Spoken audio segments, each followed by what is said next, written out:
আসসালামু আলাইকুম। তো আজকে আপনাদেরকে দেখাবো এটা হচ্ছে বসন্তনগর রশিদী মাদ্রাসা। এখানে আমি সকালে নামাজটা পড়ার জন্য গিয়েছিলাম। তো আপনাদের কাছে আজকের কিছু চিত্র তুলে ধরবো।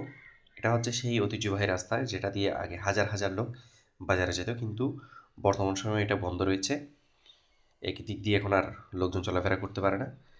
এটা মাদ্রাসার এরিয়া হিসেবে মনে হয় বন্ধ করে দেওয়া হয়েছে। ওই যে আপনারা দেখতে পাচ্ছেন, এটা হচ্ছে ওয়াশরুমের সামনের জায়গা। এটা দিক দিয়ে মানে এই দিক দিয়ে লোকরা আসা যাওয়া করতো।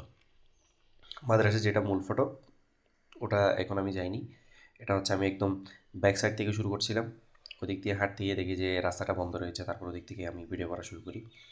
এখানে অনেক সুপারি গাছ রয়েছে, নারিকেল গাছ রয়েছে। আপনি যখন দেখতে পাবেন যে নারিকেল গাছগুলো, এগুলোতে অনেক বেশি নারকেল থাকে আলহামদুলিল্লাহ। তো নদীর পার হিসেবে মনে হয়, অথবা মাদ্রাসার উপর আল্লাহ তাআলা সুদৃষ্টি হিসেবে মনে হয় এসব হয়। তারপর সামনে অনেক কুল গাছ রয়েছে, খেজুর গাছ রয়েছে। এই মাদ্রাসাটা সবচাইতে বেশি পরিচিতি পেয়েছিল যখন এটার মধ্যে জাম্বুরা ধরা শুরু করে। প্রচুর পরিমাণ জাম্বুরা গাছ ছিল। এগুলো হচ্ছে কবরস্থান। এদিক দিয়ে এমনি চলাচলের রাস্তা রাখাটা ভুল। এখানেও কবরস্থান ছিল। এগুলো হচ্ছে গাছ থেকে পড়ছে কুল, একদম পাকা কুল। আপনি কুল গাছের দিকে যখন তাকাবেন দেখতে পাবেন অনেক কুল আছে। পাখিদের হাত থেকে বাঁচানোর জন্য এখানে ইয়ে করা হয়েছে, মানে উপরে জাল দিয়ে দেওয়া হয়েছে, যাতে পাখিরা আক্রমণ করতেও না পারে আর পাখিরা কুল খেতে না পারে। এটা হচ্ছে সেই জাম্বুরা গাছগুলো। অনেক জাম্বুরা গাছ আছে এখানে। রাস্তার দুই সাইডে জাম্বুরা গাছ। আপনি যখন এই নিচ দিয়ে হেঁটে যাবেন তখন আপনার একটা অন্যরকম সৌন্দর্য অনুভব করার সময় পাবেন আর কি। আমিও গিয়েছিলাম সবার মতো। এই জায়গাটাই মানে অনেক লোকই ছবি তুলে এই জায়গাটায় দাঁড়িয়ে। যারা আসে তাদের একটা উদ্দেশ্য থাকে আর কি, এখানে একটু দাঁড়িয়ে ছবি তুলবে পুরো মাদ্রাসার মধ্যে। এটা হচ্ছে সবচেয়ে মানে সুন্দর জায়গা। আজকে আমার ভয়েস উল্টাপাল্টা হয়ে যাচ্ছে। এটা হচ্ছে মাদ্রাসার সামনের অংশ, মসজিদ। এটা হচ্ছে পুরাতন ভবন।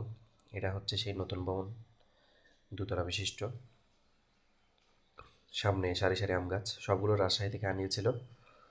এটা হচ্ছে মাদ্রাসার একদম শেষ অংশ পর্যন্ত, জাম্বুর গাছ পর্যন্ত। এগুলো হচ্ছে আম গাছগুলো। আমি বিভিন্ন জায়গা থেকে কয়েকটা ফুটেজ নেওয়ার চেষ্টা করছি, যাতে আপনারা মাদ্রাসার ভিডিওটা ভালোভাবে দেখতে পারেন। এগুলো হচ্ছে বন্যার সময় যে মাটিগুলো উঁচু হয়েছিল, মাঠ থেকে কেটে নিয়ে এগুলো এখন একপাশে রেখে দিয়েছে। আর এদিক দিয়ে হচ্ছে আমাদের মূল সড়ক। আম গাছে প্রচুর পরিমাণ কিন্তু কুল এসেছে। এইগুলো হচ্ছে আপনার রাজশাহীর আম, বছরের শেষের দিকে পাকে। এই যে জাম্বুরা গাছগুলো, যদি আমি এই পাশ থেকে দেখাই তাহলে এরকমই লাগে। এটা হচ্ছে মাদ্রাসার পিছনের অংশ।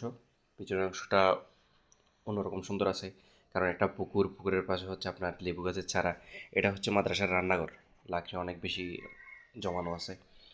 তারপর ওগুলোর মধ্যে নারকেল, সুপারি এগুলো জমা করে রাখা হয়।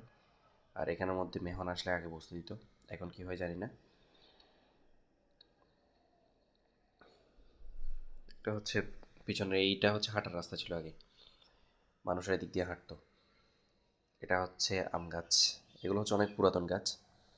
যখন আমরা ছোটো ছিলাম তখন থেকেই আমরা দেখতে পাচ্ছি গাছগুলো। আমি যতটুকু সম্ভব আপনাদেরকে দেখানোর চেষ্টা করেছি।